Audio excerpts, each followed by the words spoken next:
Hi there.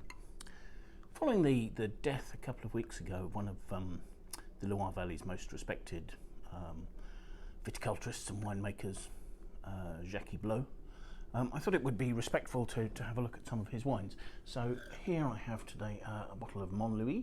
This is Domaine de la Taille aux Loups from a vineyard called Clos de Mosny, which is a monopole owned by his company.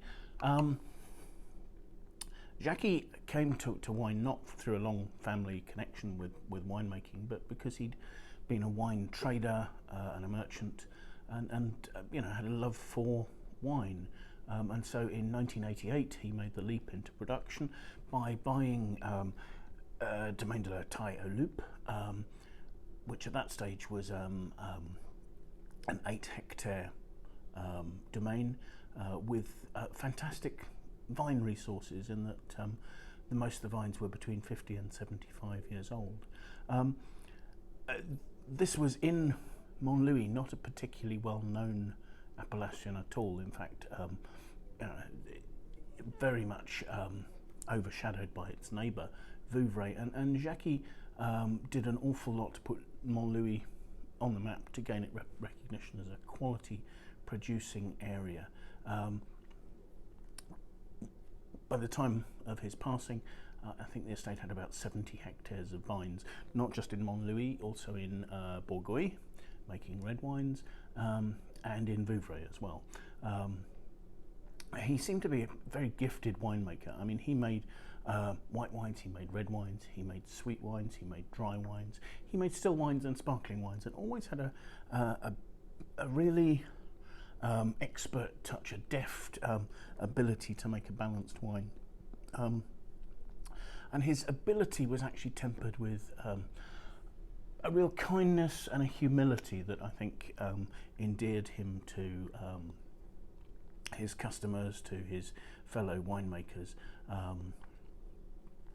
He is succeeded, or to be honest, his son Jean-Pierre had already largely taken over the running of the domain, so the wines will continue to be made, but we should pass our sympathy to Joël, his widow, who survives him. To talk about this wine, this is a single vineyard wine. That Jacky bought the vineyard, a monopole, a walled vineyard, in 2012. And it had belonged to Montlouis, who produced sparkling wines largely, and it had fallen into disrepair. So he rebuilt the walls and he resurrected the vineyard. And some of the fruit goes into his sparkling wines. Some of it goes into a cuvée he makes quite famously called Remus. But the balance is bottled as a single vineyard wine. And his approach has always been terroir driven. It's to make single vineyard wines from old vines. His viticulture was always organic. His domain was certified as an organic viticulture producer. In the winery, his approach was quite low input, but quite specific. Everything was hand-picked, not unusually for Chenin. Fermentation goes on in large, and aging went on in large oak ovals, sort of 9 to 10-year-old oak, and this was all done with the natural yeasts that were either on the fruit in the vineyard or were already in the winery operating when the fruit came in. Jacky used to allow the fruit and the juice to oxidize quite readily before fermentation, because he didn't feel that was a problem. He felt it gave stability to the wine. Another approach used, they never do malolactic conversion, by the way, but another approach used is to finish the wine by aging it in stainless steel. He used to feel that added to the texture of the wine so noticeably there. So let's have a look and see what we think of this. First thing, you've got a slightly sort of strawish yellow colour there. It's not a sort of a vivid lemony banana sort of yellow sort of colour. Didn't actually see what the alcohol's 13%. It's not particularly clinging to the glass. There are some slight tears forming now, but not much. There's not any sweetness in there. There shouldn't be any tannins or anything particularly. So let's have a look at the aromas, shall we? Those are actually quite high toned. I said the colour wasn't like banana, but there's a sort of a slightly ripe banana estery sort of note to this, which is unusual because often you'd think that would come from a really cold fermentation with temperature controlled stainless steel capturing esters, but I don't think that's the case here. I think it's simply that the fruit has developed this oxidative handling sort of thing. It gives quite a high toned note there, almost sort of to a candied peel sort of note on the nose. So that's for taste.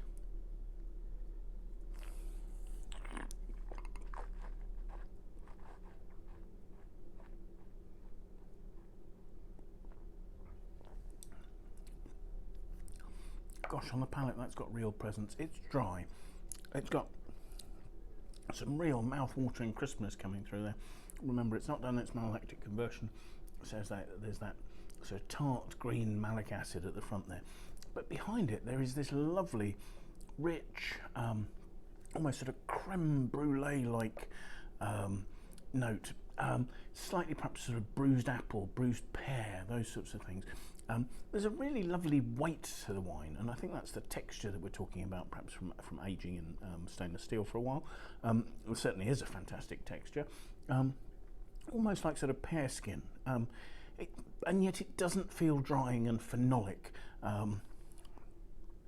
There's a sort of a creamy texture. As I say, that note of bruised apple is running on beautifully. The tart acidity was right at the front of the mouth. It's still good and mouth-watering, but it's not as aggressive now. Everything's sort of beautifully in balance thanks to this lovely rich fruit. It's almost getting to a stage where it's honeyed. Not quite, but with more time in bottle, I'm sure it would.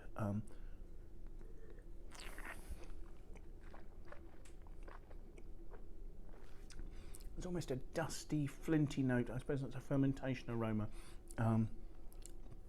People talk about things being minerally and whetstone, and there's that note, probably from sort of sulfur-derived compounds produced by the yeast during a wild ferment. That doesn't sound particularly pleasant, but it's almost sort of almost a sort of a gunpowder. It's almost popping away on my mouth there. It's quite lively. It's a lovely complexity actually, and then there is this long sort of honeyed note. I suppose there's a tiny touch of sort of honeysuckle perfume as well. It's not hugely lifted, but it is there, and the flavours are lingering really well.